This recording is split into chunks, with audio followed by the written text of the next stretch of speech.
Bonjour à toutes celles et ceux qui nous regardent et nous écoutent et bienvenue sur Enquête de joie. Nous avons pour souhait d'inviter des personnes qui font, sont, apportent de la joie dans un monde qui a oublié que c'est bien l'essence de la création, la joie. Aujourd'hui, nous recevons Éric Girard, un entrepreneur au grand cœur qui a créé une entreprise pas comme les autres. Réseau Pro Raison d'être est une coopérative qui réunit des actionnaires conscients apportant des solutions, des produits, des services face à l'entropie vers laquelle notre planète continue d'être dirigée, malheureusement. Alors des solutions qui vont toucher à l'eau, à l'air, au recyclage, tout confondu, à l'hydrogène, bref, tout ce qui va permettre de protéger le vivant et tout ceci en lien avec des actions humanitaires. Alors sans plus attendre, rejoignons Éric Girard.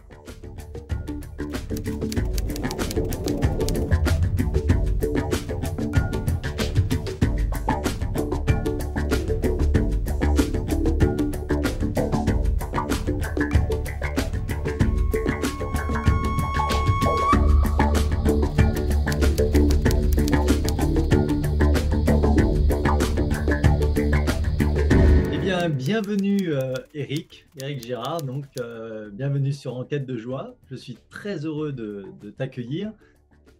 J'aimerais dans un premier temps, pour celles et ceux qui ne connaissent pas, leur dire que voilà, on invite des gens comme toi, des gens qui ont du cœur, qui ont une vision, qui ont des valeurs et qui cherchent à trouver, ou qui trouvent plutôt, des solutions pour améliorer ce monde et créer ce qu'on appelle, entre guillemets, le nouveau monde, c'est-à-dire un monde vertueux qui va apporter de la joie. Donc, bienvenue Éric sur Enquête de joie. Est-ce que tu Bonjour peux, Patrice, merci. est-ce que tu peux te présenter, voilà, pour celles et ceux qui ne te connaissent pas, qui es-tu Éric? Et bien sûr, tu es le fondateur de Réseau Pro, de la coopérative Réseau Pro dont j'ai parlé à l'introduction. Est-ce que tu peux voilà, te présenter, nous parler un petit peu de ta vision des choses? Donc je m'appelle Éric Girard, j'ai 56 ans. Euh, pour me présenter, en fait, c'est un petit peu compliqué. Je ne sais pas trop par quel angle commencer, mais disons que je suis quelqu'un qui est très curieux, qui est très observateur et qui s'est rendu compte très tôt que tant au niveau sociétaire et au niveau nature, il y a plein de choses qui n'allaient pas. Donc, ce que l'on m'apprenait ne me convenait pas. Et je suis allé chercher des réponses un petit peu à droite à gauche pour pouvoir proposer des solutions. Donc, je suis quelqu'un qui était en colère et qui a su transformer cette colère en objectif euh, pour, euh, pour créer des choses et remédier aux problèmes que je pensais existants. Super. Et du coup, tu as créé cette coopérative dont on va parler tranquillement. Est-ce qu'il y a des choses qui t'animent aujourd'hui et qui t'animaient déjà petit et qui montrent, si tu veux, une espèce de continuité dans ta perception des choses? Complètement. Donc, en fait, le facteur déclencheur de tout le parcours de ma vie, c'est très clairement Pif Gadget. Puisqu'en fait, mes parents ont déménagé, on habite dans un village dans le Haut-Doubs, où on avait des hivers qui étaient quand même assez rigoureux, et où il y avait beaucoup de solidarité, beaucoup de partage. Les gens prenaient et prennent encore, hein, moins aujourd'hui, mais les anciens en tout cas, prennent encore soin les uns des autres. Moi, j'ai grandi dans ce milieu-là. Mes parents sont partis tenir une bijouterie, puisque ce sont des horlogers. Toute ma famille est horloger, c'est moi qui ai un peu trahi, qui suis parti dans un autre domaine d'activité. Donc, ils sont partis dans le centre de la France tenir une bijouterie. Moi, j'étais enfant. On est arrivé en pleine ville, puisque c'était Olivet qui touche Orléans. Et là, c'était un choc violent pour moi, quoi. Autant la ville était violente, les odeurs de la ville étaient violentes, le comportement des adultes en ville, puisque moi, la première fois que je suis sorti pour aller chercher une baguette à la boulangerie, j'ai dit bonjour aux 150 personnes que j'ai rencontrées entre la bijouterie et puis la boulangerie, puis il n'y en a pas un qui m'a dit bonjour. Donc, c'était les enfants qui apprenaient aux adultes à dire bonjour, quoi. Donc, moi, ça m'a choqué. Ça m'a véritablement choqué. Et la ville m'a fait prendre conscience que les humains marchaient sur la tête, voilà, qui ne s'aimaient pas, alors que moi, j'avais grandi jusqu'à 8 ans dans un monde où tout le monde s'aimait, quoi. Donc voilà. Et ce monde-là, aujourd'hui, du coup, ce facteur déclencheur, c'est un monde que tu as envie de retrouver et tu as envie de transmettre cet aspect des choses? Bah, le retrouver, moi, je l'ai jamais tellement perdu, puisque j'ai réussi à garder autour de moi beaucoup de personnes qui avaient ces valeurs. Mais disons que c'est ce que j'ai voulu mettre en priorité dans cette coopérative. Euh, Parce que la coopérative que j'ai fondée sont basées sur trois valeurs, qui sont bonheur, équité, équilibre. Mais bonheur, je l'ai mis pour ne pas paraître trop sectaire, mais j'avais la volonté de mettre amour à la place de bonheur. Mais bon, ça, Ça passe moins facilement. au niveau d'une entreprise, oui. Voilà, voilà dans la société euh, pragmatique dans laquelle on est encore, on va dire, hein, on est en transition. Exactement. Et alors, du coup, tu as parlé un petit peu de cette bienveillance autour de ta famille. Est-ce qu'il y a des gens dans ton enfance, dans ton adolescence, qui ont soutenu un petit peu ces propos, ta vision des choses, et pour créer une meilleure ou une autre société? Alors, dans mon enfance, soutenu, pas réellement, mais accompagné, oui. Puisque je pense que toute ma famille a compris que j'étais pas un enfant commun, Hmm. puisque à 9 ans, on me virait de l'école, hein, puisque j'étais tellement pas d'accord avec mes maîtres qu'ils ont réussi à me foutre dehors, donc ça commençait quand même très fort par rapport à mon cursus scolaire. Hmm. Mais mes parents m'ont toujours accompagné dans mes décisions, parce que je pense qu'ils savaient qu'au fond, j'étais pas complètement à côté de la plaque. Ils savaient que j'étais un enfant gentil, avec beaucoup de caractère, et que quand quelque chose ne me convenait pas, ben je faisais front, quoi. Donc, ils m'ont soutenu discrètement. Mon papa m'a vraiment appris à être libre. C'est génial. Donc, je le remercie pour ça. Ouais, c'est vraiment, on remercie nos parents pas souvent assez. Des fois, bon, on a une vision étriquée, mais ils nous ont apporté, ils nous ont amenés dans ce monde, dans cette vie, comme ils ont pu, qu'ils ont eu. Est-ce que le papa et la maman sont encore présents à tes côtés? Alors, mon papa nous a quittés il y a 4 ans. Ma maman est toujours présente. Ma maman a du mal de comprendre ce que je fais. Elle me dit, mais pourquoi quand j'ai créé la coopérative, elle m'a dit, en fait, si ça marche, tu partages, et si ça marche pas, tu payes. Elle me dit, explique-moi pourquoi tu as fait ça. Je dis, ben, parce que tu m'as éduqué comme ça. Hmm. Donc la conversation s'est arrêtée là. Et mon papa était un des premiers actionnaires avec mon fils Tony qui nous a quittés l'année dernière aussi. Donc ma famille m'a soutenu même dans ce projet complètement fou. Alors, ce projet est complètement fou. Donc, j'ai entendu là, tu nous exprimes que si ça marche, tu partages. Donc, ça, c'est ton souhait de cœur, pardon. Si ça marche pas, tu payes. Ça veut dire que tu as endossé tout ça par toi-même? Mais disons, quand on veut faire quelque chose, faut pas compter sur les autres. Faut compter sur soi à la base. Si on compte sur les autres pour lancer un projet, à mon avis, on se trompe. Par contre, ça ne veut pas dire qu'on n'accepte pas le soutien des autres. Mais quand on veut quelque part prendre les rênes, j'aime pas le mot diriger parce que je veux surtout pas diriger, mais quand on veut prendre les rênes d'un, pour atteindre un objectif, il faut s'afficher en tant que responsable. Il faut montrer l'exemple. Très clairement, on nous a déclaré la guerre. C'est pas un mensonge. On nous a déclaré la guerre. Moi, j'ai entendu ça. Ouais. Donc, moi, je me prends quelque part pour un peu un chef de guerre. Un chef de guerre ne donne pas que des ordres, il montre l'exemple. Voilà. Donc, la guerre que je mène, moi, c'est une guerre de terrain, de lumière, avec des propositions, des solutions, montrer que l'humain peut s'associer pour faire de grandes choses, mais on doit montrer l'exemple.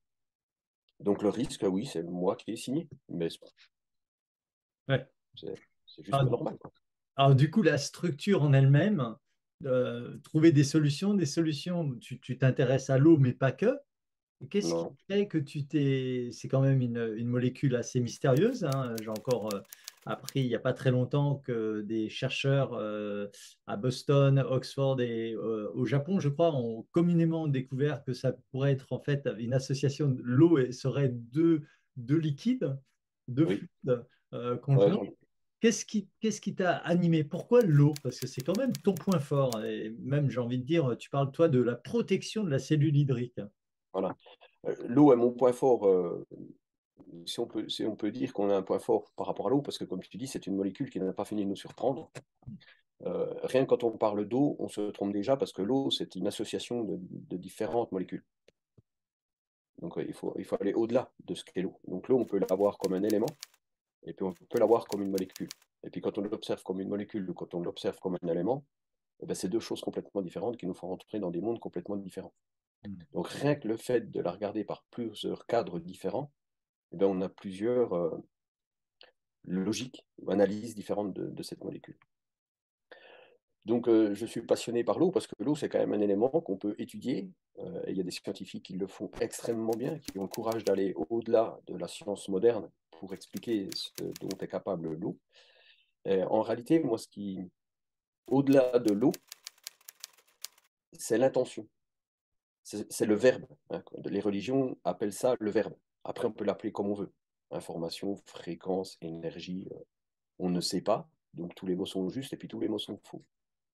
Il y a quelque chose qui nous dépasse, mais grandement, qui a fait que ce qui est, et que ça marche à la perfection, parce que ça dépend de lois que l'humain ne pourra jamais comprendre en tant qu'être humain. Voilà. Puisque je pense que le fait de s'incarner, on baisse en Fréquence. pas qu'en fréquence, hein, quand on s'incarne, on perd notre capacité énergétique, notre capacité d'être, pour vivre des expériences incarnées, Donc là, là, on rentre dans le domaine de l'âme, là.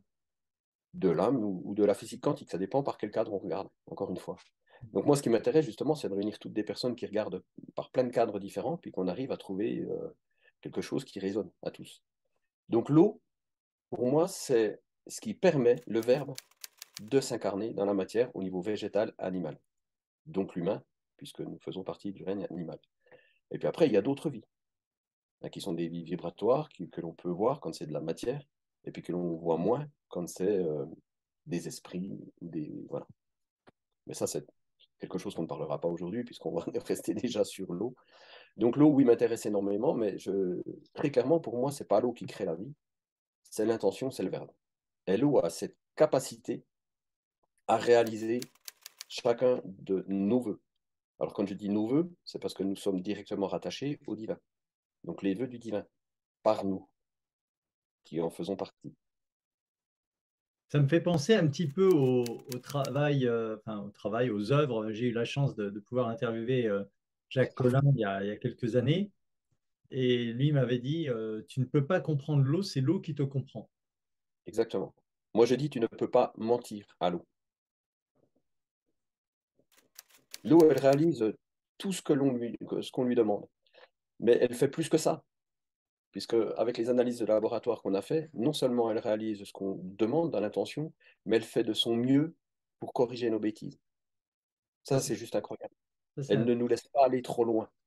Si on prend toutes les erreurs de l'humain sur la planète ne devrait plus exister aujourd'hui. Enfin, elle existerait, mais elle serait morte, elle serait sèche, elle aurait pris feu. Les océans seraient dans un état bien plus lamentable qu'ils ne le sont. Et puis ça marche encore. Quand on prend le taux d'oxygène dans l'air, au-delà de 21%, tout prend feu. Vous mettez n'importe quel scientifique à calculer le taux d'oxygène qui devrait être dans l'air, c'est plus de 21. Et ce n'est pas le cas. Il y a quelque chose, on ne sait pas quoi, qui fait que ça continue à marcher.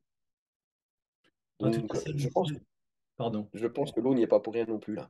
Ouais, Et j'allais donc, dire, elle a cette capacité à faire que elle nous laisse nous amuser aux apprentis sorciers, mais elle ne nous laisse pas aller trop loin. hmm. En tout cas, la volonté, l'intelligence qui sous-tend à toute chose, hein, dans cet équilibre dont tu parles, utiliserait en fait l'eau comme matrice, si j'entends tes propos. Exactement. Ok.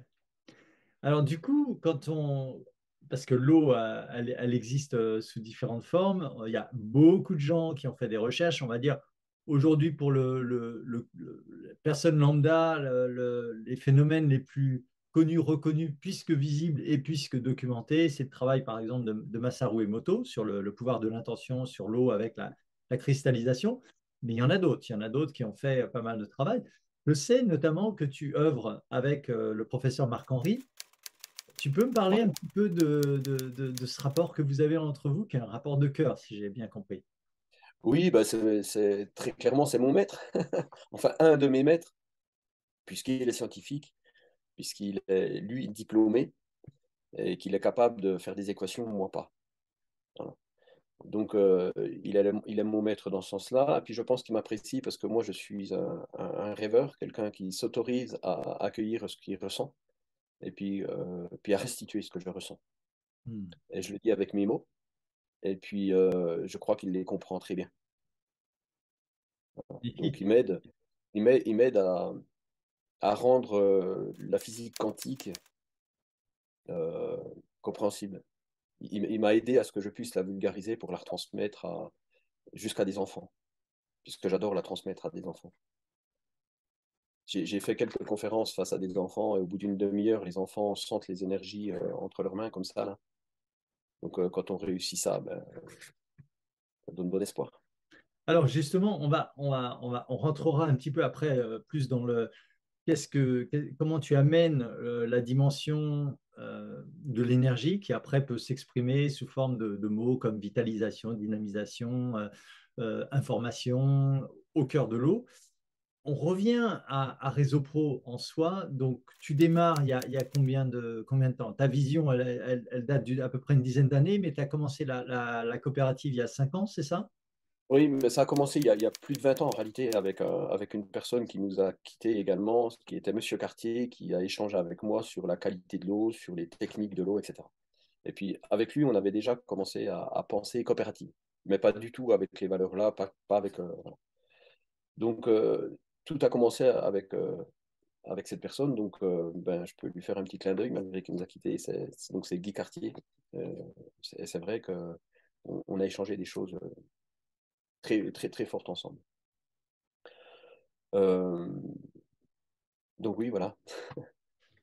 Ok, alors donc ce Guy Cartier, alors moi par rapport à justement quelqu'un qui m'a transmis des enseignements, que je me suis formé justement à une thérapie entre guillemets dite quantique, il disait toujours on fait un clin d'yeux. Exactement. Voilà, petit clin d'yeux. Donc on va faire un petit clin d'yeux à Guy Cartier que je ne connais pas, je me renseignerai sur lui. Donc quelque Donc chose. ça a démarré de là, oui. Pardon? Donc ça a démarré de là, la coopérative, en Voilà. réalité. À partir de Et, là, je me suis imprégné sur le fait de réunir des gens dans une coopérative pour prendre soin du vivant. Donc en réalité, ça a commencé il y a plus de 25 ans, l'idée de base. et à quel moment il y a eu vraiment concrétisation dans la matière? Il y a eu un facteur déclencheur, c'est que lu le livre Pesticides, révélation sur un scandale français. J'ai travaillé 2 ans et demi dessus, et puis j'ai dit soit je quitte cette planète, soit je propose autre chose. Parce qu'on ne peut plus laisser les choses aller dans ce sens-là. Donc, à partir de là, ben, je médite beaucoup. J'ai un petit belvédère sur lequel j'allais me poser. Euh, donc, j'ai écrit les statuts de la coopérative sur ce belvédère. Et puis, j'ai commencé à en parler. Et puis, je me suis dit, mais à 50 ans, si tu fais rien, donc il y a 6 ans, tu le feras jamais, quoi. Donc, j'ai commencé à en parler beaucoup plus. Et puis, il y a une personne qui m'a suivi, 2 personnes, 3 personnes. Nous sommes 120, quoi. Donc, c'est un cheminement de plus de 25 ans, avec 15 ans de réflexion sur la coopérative, avec un travail de base avec ma première entreprise pour créer du contact, créer du réseau, trouver de l'information, etc. Ta première entreprise qui était dans quoi? Parce que tu sais J'ai eu quoi? plusieurs entreprises. La toute première entreprise que j'ai créée, c'était une entreprise de chauffage sanitaire, ferblanterie, traitement d'eau. Et puis, donc là, j'avais 11 salariés. Euh, Suite à des problèmes avec un banquier qui m'a fait un faux prêt, un notaire qui m'a fait un faux acte, et un hiver qui nous a bloqué 12 chantiers, j'ai été obligé de déposer le bilan. Ça a été une épreuve terrible à vivre, mais aujourd'hui je la remercie parce que je n'en serais pas là où j'en suis aujourd'hui si j'avais continué simplement dans une entreprise de chauffage basique, quoi. Voilà. Là, aujourd'hui, c'est vrai que tu es avec donc la coopérative est créée, il y a plus d'une centaine, je vois 120 ou enfin en tout cas plus d'une centaine d'actionnaires, hein. Ouais. Ce sont des gens que tu as rencontrés. Alors, tu as dit donc tu as utilisé ton réseau, donc des gens qui te connaissaient, des gens qui te faisaient confiance? Parce que c'est vrai que tu es quelqu'un qui a des valeurs pragmatiques avec un grand cœur et qui manifeste en fait cette confiance. Enfin, moi, en tout cas, c'est ce que je ressens. Il y a quelque chose de posé en toi quand je t'ai rencontré la toute première fois. C'est vrai que je me suis dit, waouh, il y a à la fois quelque chose de très ancré dans la terre et en même temps un cœur qui s'ouvre vers les étoiles. J'ai trouvé ça très très beau, ça m'a touché. Et je pense que les gens sentent ça. Qu'est-ce qui t'a, quelle réaction tu as eue autour de toi quand tu as parlé de la coopérative? Là, comme je t'ai dit tout à l'heure, pourquoi tu fais ça? Au début, c'était vraiment. J'ai fait rire énormément de personnes, puisque dans mon entourage, il y a beaucoup de professionnels qui sont sur le terrain, qui sont dans la matière, qui sont dans la finance, etc. Et puis, ils me disent, certains m'ont, enfin, oui, deux, trois fois, j'ai entendu, Eric, écoute, le monde des bisounours n'existe pas. J'ai dit, t'as raison, c'est pour ça que je vais le créer. Voilà. Et du coup, les gens ont fini par dire, OK, on te suit. Ben, oui, ça a été, à démarrer, ça a été extrêmement difficile. Tu as été voir les Quand on banques, a, j'imagine. comment? Tu as été voir les banques, j'imagine, au départ. Oui, ben, avant d'aller voir les banques, j'ai déjà parlé à plusieurs personnes qui ont trouvé que l'idée était bonne, puis qui m'ont dit, ben, nous, on te suit, on est capable de mettre de l'argent dedans. Et puis, j'ai fait en fait une conférence, puisque j'ai eu quatre personnes qui m'ont dit, on te suit, parce que c'est un très beau projet, et on met 20 000 euros pour être dans le groupe pilote. Donc, Oui. très, très rapidement, on avait 80 000 euros de disponibles. Et puis j'ai dit, bah, pour voir si ce n'est pas que quatre personnes qui m'aiment bien puis qui veulent me suivre parce qu'ils m'aiment bien, je vais faire une conférence et puis je vais inviter des gens sans trop leur dire ce que j'allais faire pendant cette soirée. Je leur ai présenté la coopérative, je leur ai présenté les statuts de la coopérative. Sur une trentaine de personnes présentes, on a levé 9 500 euros de dons instantanés. Wow. J'ai dit là, il y a quand même quelque chose, quoi. Il se passe quelque chose. Donc ça m'a prouvé qu'il n'y avait pas que des gens qui étaient proches de moi et qui m'appréciaient, qui étaient capables de me soutenir. Le projet était viable parce que le projet était bon, pas parce que c'était Eric Girard. Donc à partir de là, on s'est trouvé donc avec 90 000 euros. Moi, j'avais fait un prévisionnel, il fallait 200 000 euros pour démarrer, mais 90 000, ce n'est pas une petite somme. Donc, je suis allé voir les banques, on en a discuté avec les personnes qui, justement, voulaient me suivre. Et puis, on a dit, bah, on tente le coup, même si on n'a pas assez pour démarrer. Euh, enfin, pour atteindre les objectifs qu'on s'était fixés au début, on a assez pour démarrer quelque chose, une expérience. Donc, on a démarré comme ça. Et effectivement, je suis allé voir les banques pour ouvrir un compte en banque. Et puis, quand les banques m'ont demandé ce qu'ils pouvaient faire pour moi, je leur ai dit, j'espère rien. Parce que le but était vraiment de tout financer par des dons ou de l'actionnariat. Alors, ce n'est pas des dons que des dons, hein, c'est vraiment des gens qui prennent des actions dans la coopérative.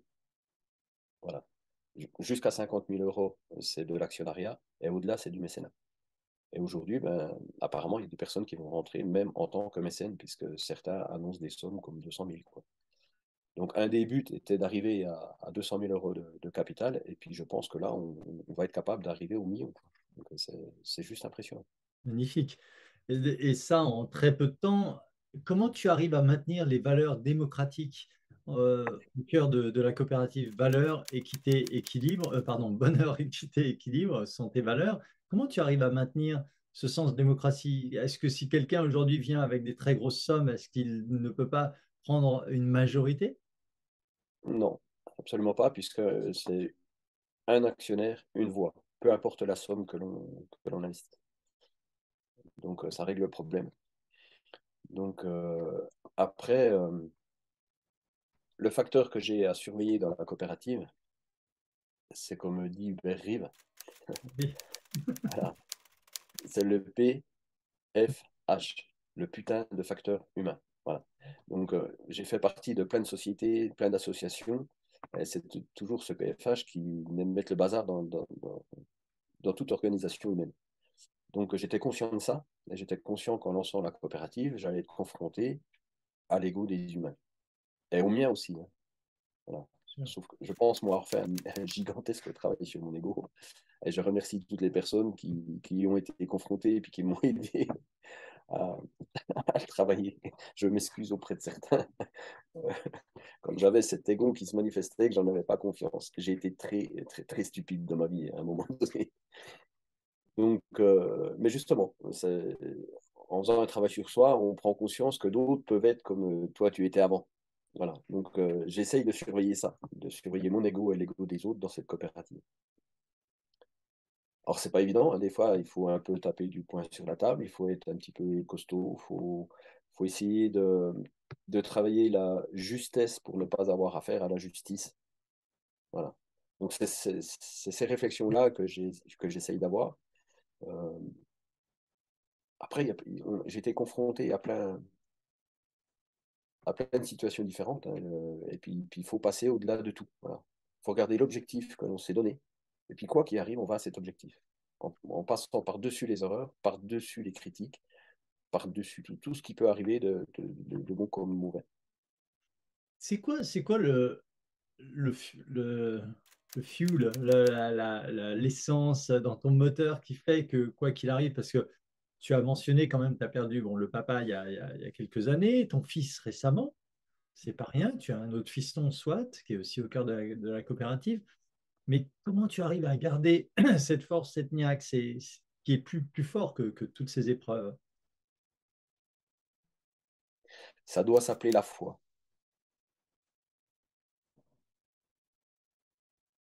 Dans les méditations, dans mes connexions, dans tout ça, j'ai quand même plein de signes que beaucoup de personnes ne peuvent pas comprendre. Ces signes, moi, je les reçois comme des cadeaux. Je les écoute et je m'y accroche. Ça s'appelle la foi. Ouais, c'est ça. J'ai la Mm. foi. J'ai la foi à un nouveau monde. J'ai la foi à la capacité humaine de devenir meilleur. J'ai foi à ce que l'on nomme comme on veut, mais qui est la création. J'ai foi à tout ça. Ne pas avoir foi à ça, c'est se fermer les yeux. Il suffit de se poser dans la nature, d'observer, et on se rend compte qu'il y a quelque chose qui nous dépasse. Voilà. J'ai foi à ça.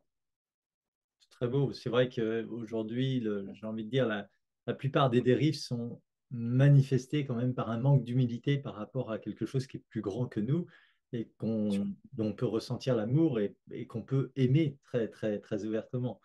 Il n'est pas tellement plus grand que nous, puisque nous l'avons en nous dans chaque cellule. Chaque cellule, chaque point, mais malgré tout, en tout cas personnellement, je ressens cette force et je suis heureux de ressentir cette force. Je suis joyeux personnellement de vivre cette potentialité de tous les possibles, voilà, qui est manifestée par une intelligence supérieure, peu importe comment on l'appelle et à quel niveau elle se situe, microcosmique, macrocosmique, peu importe. Moi, des fois, je dis, nous sommes le juste milieu entre l'infiniment grand et l'infiniment petit. Oui, Le fait de dire ça, ça fait prendre conscience de l'échelle de l'infiniment petit.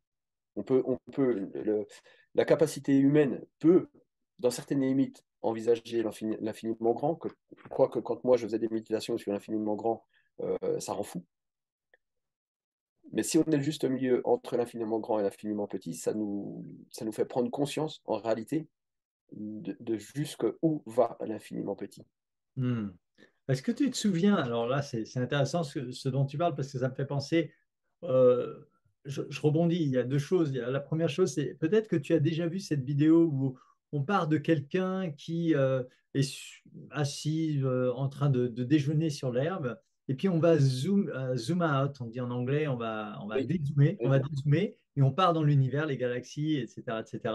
Et puis après, on revient là, et là, on zoome et on va dans la sous-particule, oui. sous-particule, ou la structure subatomique.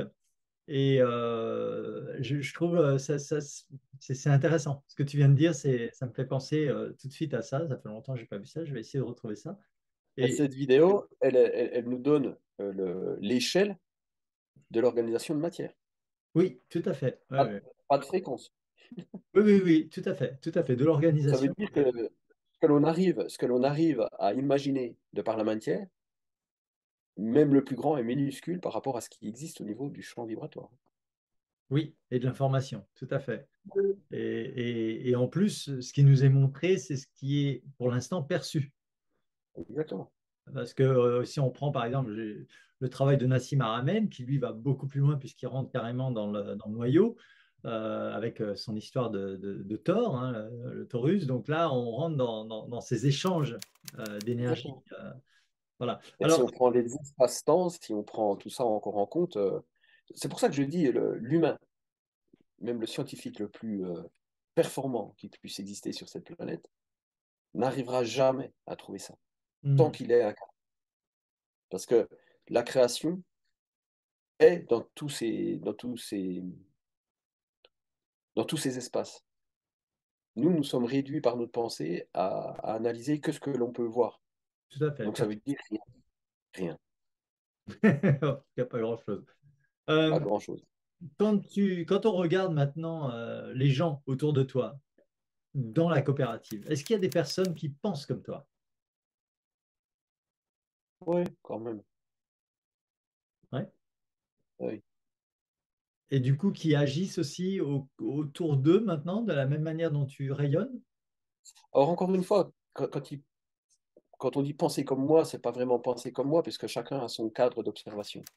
Mais ta vision, en tout cas, de notre Mais la paradigme. vision de qu'est-ce que l'on doit faire pour rendre ce monde meilleur, il y en a énormément dans la coopérative. Au niveau spirituel, chacun a son cadre de vision. Donc, c'est une des grandes forces de la coopérative, c'est qu'on échange entre nous, sans juger, sans critique, mais juste pour se nourrir plus. Oui. Donc, penser comme moi, vraiment comme moi, je ne sais pas, mais avec une capacité d'ouvrir les visions à chaque chose, oui, je crois que nous le sommes quasiment tous capables de ça. Alors, c'est vrai que bon, je ne l'ai pas mentionné accessoirement pour ceux et celles que ça pourrait intéresser, puisque de toute manière, l'actionnariat est ouvert. Moi, je fais partie donc, de Réseau Pro Raison d'être. D'ailleurs, on a dit Réseau Pro, mais Réseau Pro Raison d'être. On va rentrer dans ce titre. Réseau Pro Raison d'être. Pourquoi ce titre? Alors, réseau pro, parce que je voulais mettre en place un réseau de distributeurs professionnels conscients de ce qu'ils font, de ce que l'on propose, de comment le proposer aux clients, des professionnels qui soient à l'écoute de leurs clients, qui sachent analyser un problème pour trouver les solutions. Voilà. Donc, des vrais professionnels, pas des vendeurs qui ont un produit puis qui vont aller dire aux clients c'est notre produit qui vous convient. Voilà, c'est des professionnels qui sont capables de, de, de prendre en compte la problématique de base, de conseiller, de rendre évolutif et puis de rentrer dans des budgets. Voilà. C'est ça, c'est un réseau de professionnels, mais de vrais professionnels. En professionnel, pas forcément avec un diplôme. C'est un professionnel. Aujourd'hui, moi, j'estime que beaucoup de diplômes, moi, j'ai fait beaucoup de formations, je n'ai jamais voulu les valider parce que je trouve qu'elles sont archaïques par rapport à la situation. Donc, des fois, les professionnels qui se réfugient derrière un diplôme, ben, ils se limitent beaucoup, à mon avis. Voilà. Après, ça n'enlève pas la culture qu'ils ont eue, hein. Il ne faut pas me faire dire ce que je ne dis pas non plus. Donc, c'est un réseau de professionnels, et puis c'est une raison d'être, puisque ben, moi, j'y voue ma vie, et certaines personnes dans la coopérative y vouent leur vie. Euh, Au niveau privé, ça m'a coûté bien, bien des déboires, parce que quand on monte un projet pareil, et puis qu'on veut aller à l'objectif, parce que l'objectif, c'était quand même de créer une multinationale du bonheur, et de trouver les meilleures technologies pour arriver à atteindre ça, hein, pour prendre soin du vivant. Donc cet objectif-là, c'est pas une bricole quand on le prend sérieusement. Donc beaucoup de personnes sont venues me rejoindre dans ma vie privée en, en appréciant ce que je faisais, mais tant qu'à être avec, c'est autre chose, quoi. Ouais. Et aujourd'hui, on te suit avec ces valeurs et des propositions. Donc là, on est vraiment dans une exponentialité de marché, de contrats, de sponsoring, enfin sponsoring non, mais de partenariats en tout cas qui se font. Est-ce que tu peux nous parler un petit peu de la structure produit et ce qui est proposé au cœur de Réseau Pro? Alors, on a quand même deux actes, hein, deux axes que l'on nourrit, c'est l'éveil de conscience. Donc l'éveil de conscience, c'est par des conférences, c'est par des salons, c'est par de la communication, du réseautage. On essaye d'éveiller les gens à essayer de créer ce nouveau monde. Donc ça, c'est quelque chose qui ne nous rapporte pas forcément d'argent, mais c'est une des volontés de la coopérative. Et puis, pour résoudre les problèmes que l'on trouve sur le terrain pour protéger le vivant, eh ben, nous sommes allés chercher des produits, soit nous sommes allés chercher chez des personnes qui avaient les compétences, soit nous en avons proposé au niveau technologie. Euh, voilà, donc soit on crée, soit on achète et on revend, ou on conceptualise en commun avec des personnes. Et alors, Euh, donc, dans la coopérative, au début, on a démarré sur la branche eau, puisque c'était une de mes passions. Ma deuxième passion est le bâtiment. Mais ça, le bâtiment est venu se greffer tout à la fin. Entre-temps, donc, on a créé donc, cette fameuse branche eau qui prend mais tout le traitement de l'eau de A à Z, que ce soit recyclage, captage, traitement, recyclage. Voilà. Du moment que l'on pense à de l'eau, EAU, on sait faire. Comme ça répond à toutes les questions. Est-ce que tu sais faire ça? Oui, on sait tout faire au niveau de l'eau, à la limite de nos connaissances actuelles. Voilà. Parce qu'on se rend bien compte, là, par rapport à ce qui se passe dans la coopérative, que nous sommes en train de mettre des choses en place par rapport à l'eau qui vont dépasser très largement ce que nous faisons déjà.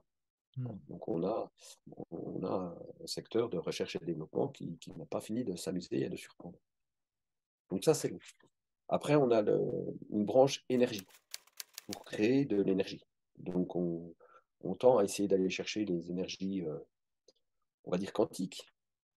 Mais avant, il y a déjà des technologies existantes, disponibles, que l'on va distribuer. Et je ne m'explique pas pourquoi ce n'est pas déjà en place, puisque c'est fiable, ça ne produit aucune pollution, ça répond à toutes les demandes.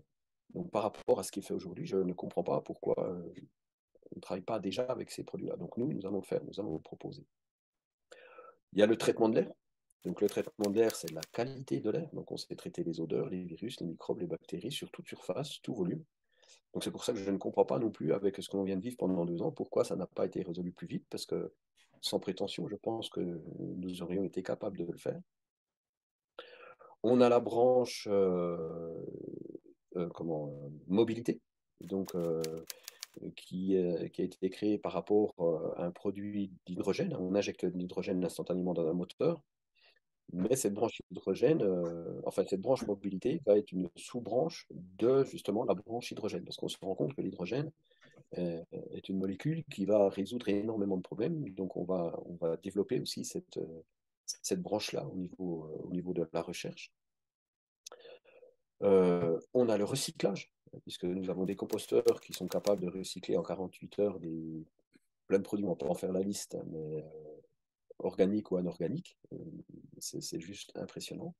Et puis on a cette fameuse branche bâtiment qui est venue se greffer, puisqu'en fait, j'ai soumis aux actionnaires, et tu étais déjà là quand j'ai soumis ça. J'ai dit, voilà, j'ai lancé cette activité. Maintenant, j'estime qu'un bon patron est un patron qui est capable de se faire remplacer très rapidement. Donc là, me sentant moins indispensable dans la coopérative, et puis là, j'avançant, j'ai dit, je vais m'occuper du bâtiment, parce que c'était ma deuxième passion. Et les actionnaires n'ont pas accepté que je, que je fasse ça ailleurs que dans la coopérative. Donc c'est une branche que l'on a créée également. Et puis aujourd'hui, nous sommes capables de proposer des lieux d'habitation, parce que j'aime pas dire des maisons, euh, des lieux qui nous accueillent avec une autre vision, une autre intelligence, et qui soient respectueuses également du vivant et de la nature. Donc, on a lancé ça il y a 6 mois, puis le téléphone sonne beaucoup, parce qu'il y a beaucoup de personnes qui ont compris ce que je voulais proposer. Et puis, il y a eu une rencontre avec José Garcia, parce que tout ce que l'on parle là vient également de cette rencontre et de cette fusion. une personne que vous allez rencontrer sur une prochaine interview, José Garcia. Voilà, on en fera le portrait, mais en tout cas, voilà, Voilà, donc à partir de là, on a à nous deux un potentiel à révolutionner le monde, oui, véritablement. c'est vrai que c'est Voilà. un très beau binôme qui est à la fois, j'ai envie de dire, les deux ont une réflexion de cœur et d'esprit à deux endroits différents, complémentaires. C'est assez particulier, en fait, votre association. C'est Oui. ouais, c'est très chouette. Alors, justement, tu as des gens comme José. Alors, on précise quand même, hein, c'est pas l'acteur, José. On ne sait jamais. Voilà, qui ont vraiment ce souhait de recherche toujours d'innovation, d'invention, de s'entourer des aspects techniques et technologiques en regroupant un petit peu toutes les choses qui t'intéressent et de les faisant concrétiser, conceptualiser dans la matière. Aujourd'hui, il y a pas mal de produits qui existent sur le réseau, dans la coopérative Réseau Pro, Raison d'être.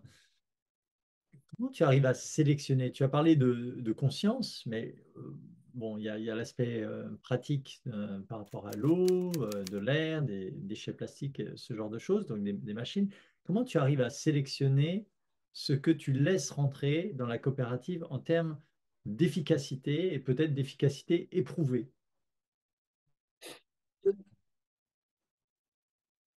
Comme je t'ai dit tout à l'heure, on part d'une problématique de terrain.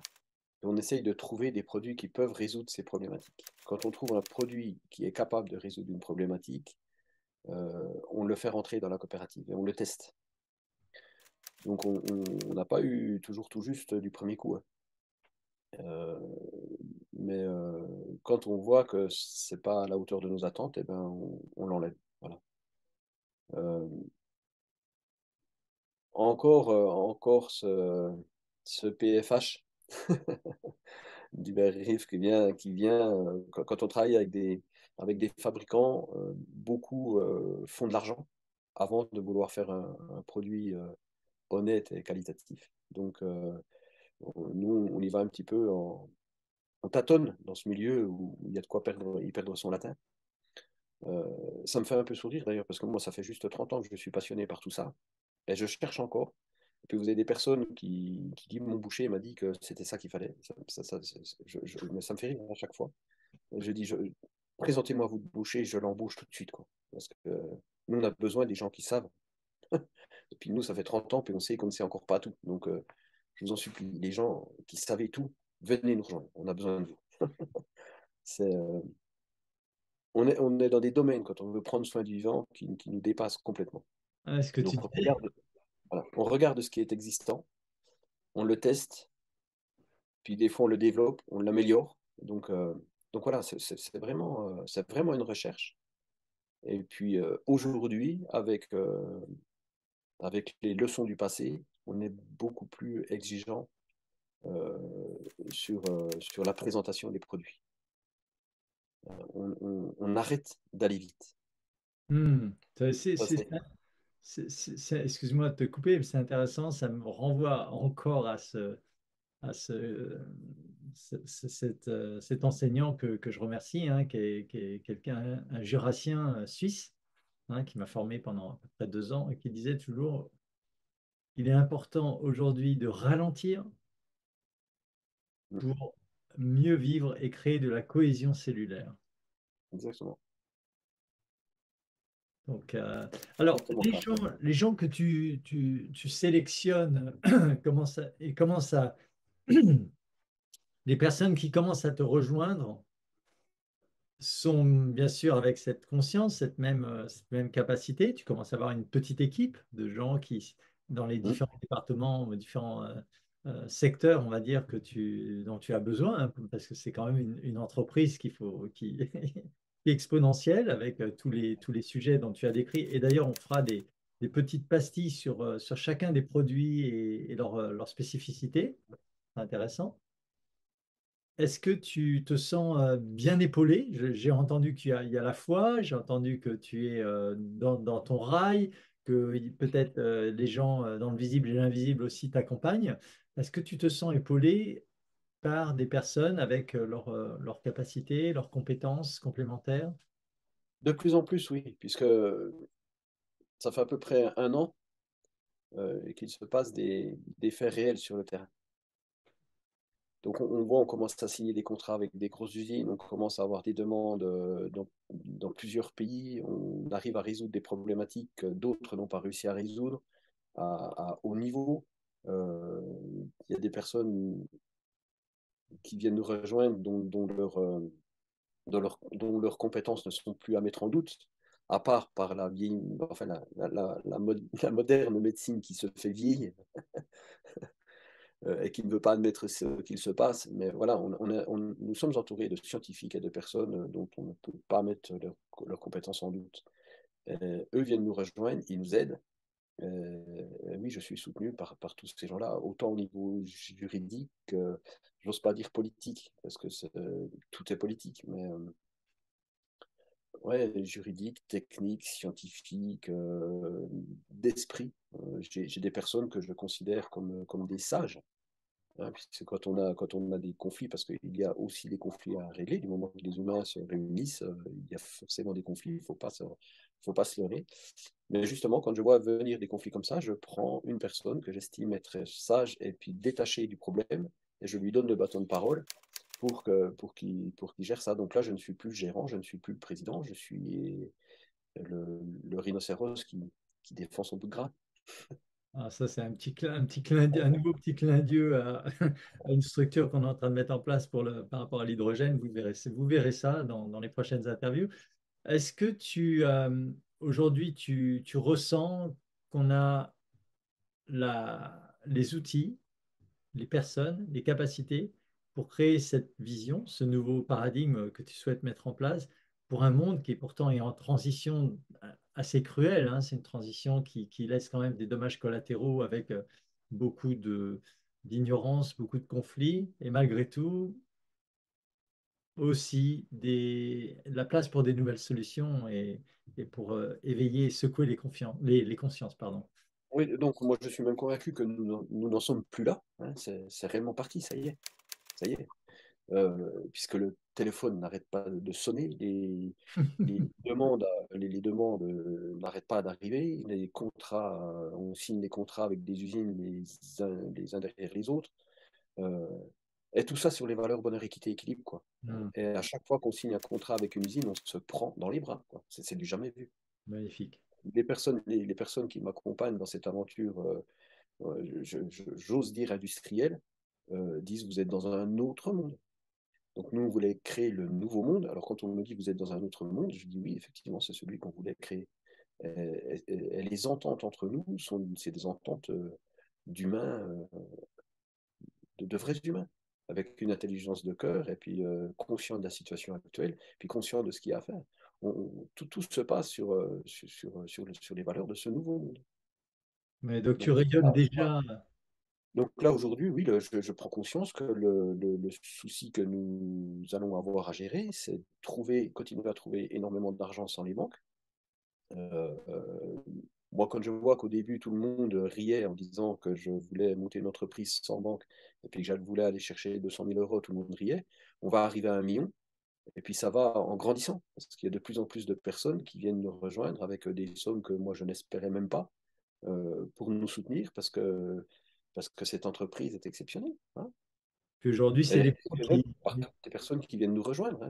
Moi, j'ai juste mis un rêve sur un papier, et puis je suis allé faire du bruit avec ce rêve, hein. C'est tous les gens qui sont venus se raccrocher à ce rêve qui font que ça marche aujourd'hui. Hmm.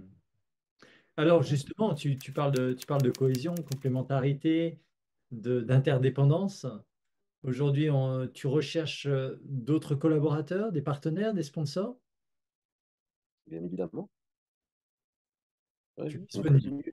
On continue à faire des appels, on tape du pied partout pour dire si vous avez compris que la situation écologique et humaine actuelle n'est plus celle qu'il faut nourrir, nous on propose autre chose.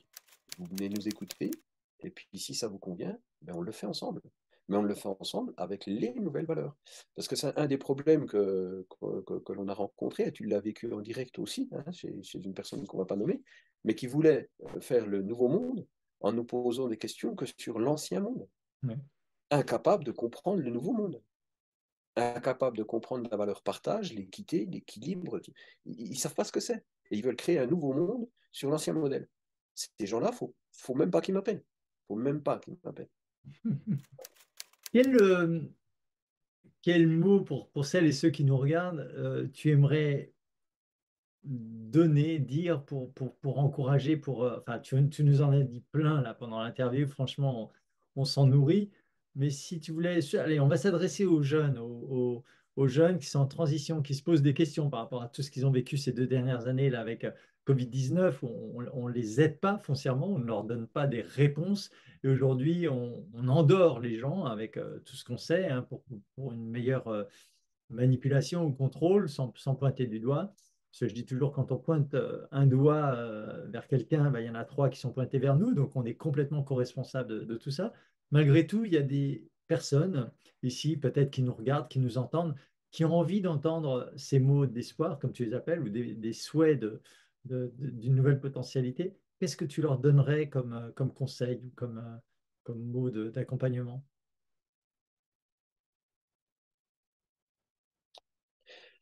D'abord, n'allez pas chercher l'espoir ailleurs qu'en vous.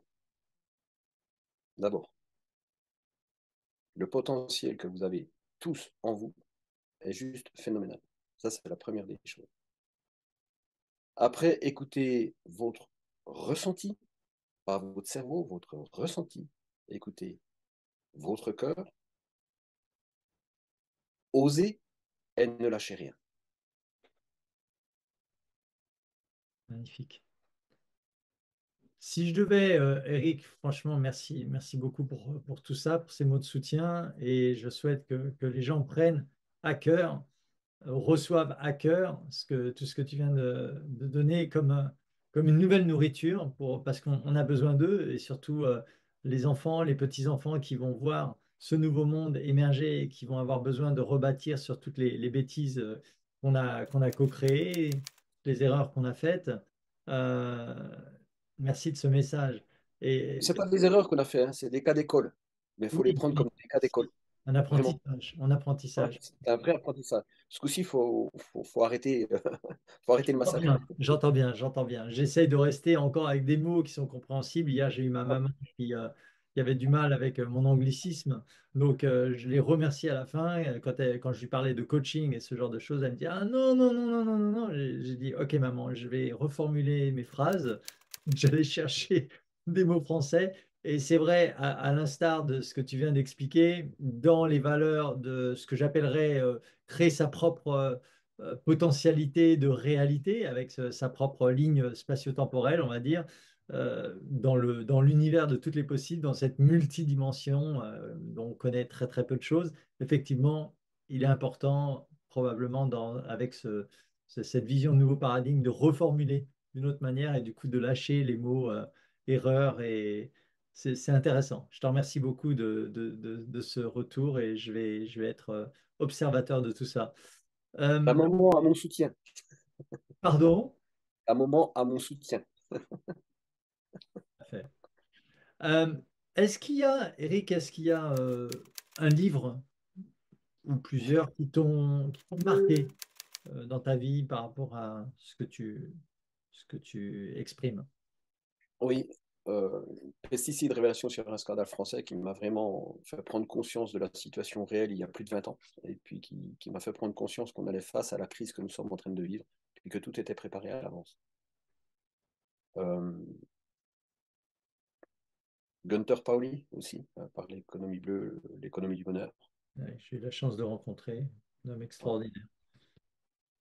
Et puis, comment... ah ben j'ai perdu son nom, j'ai lu quasiment tous ses livres. Le chemin de Compostelle, l'alchimiste, etc. Ah, C'est, Paolo Coelho. voilà, voilà. Voilà. Un film qui t'a marqué? Alors, deux, Avatar et la ligne verte. Ah oui. Et alors, tu as mentionné quand même le papa qui était quand même quelqu'un, enfin, les parents qui étaient porteurs de cet amour, de ce bonheur et qui t'ont soutenu. Je pense que aussi ce Guy Cartier, je ne connais pas, mais je vais regarder. S'il y avait, Mathieu Patron, c'est quelqu'un de très peu connu. d'accord, bon, on parlera de ça. Euh, S'il y avait une personne aujourd'hui que tu devais vraiment, vraiment remercier, vivante, décédée, connue, pas connue, ce serait qui? Mon papa, hein, vraiment, pour, euh, pour m'avoir laissé apprendre à être libre. Magnifique. Ben, écoute, sur ces mots joyeux qui sont dans le respect des ancêtres, hein, et donc merci au papa, merci au fils et à toutes ces personnes que tu as mentionnées. Nous sommes vraiment très heureux de t'avoir accueilli sur Enquête de joie. Nous allons suivre le parcours de Réseau Pro, Raison d'être. Pour celles et ceux qui nous regardent, vous aurez donc la suite avec notamment un portrait de José Garcia, mais aussi des différents projets, des différentes choses qui sont développées au cœur de Réseau Pro, Raison d'être. Et puis voilà, on pourra réaccueillir Eric pour la suite et voir ces choses magnifiques qui sont en train d'être mises en place pour ce nouveau monde. Donc, merci à toi, Eric. Merci à toi également. Et puis, je te dis à très bientôt et vous restez connectés sur Enquête de joie. À très bientôt. Ne lâchons rien.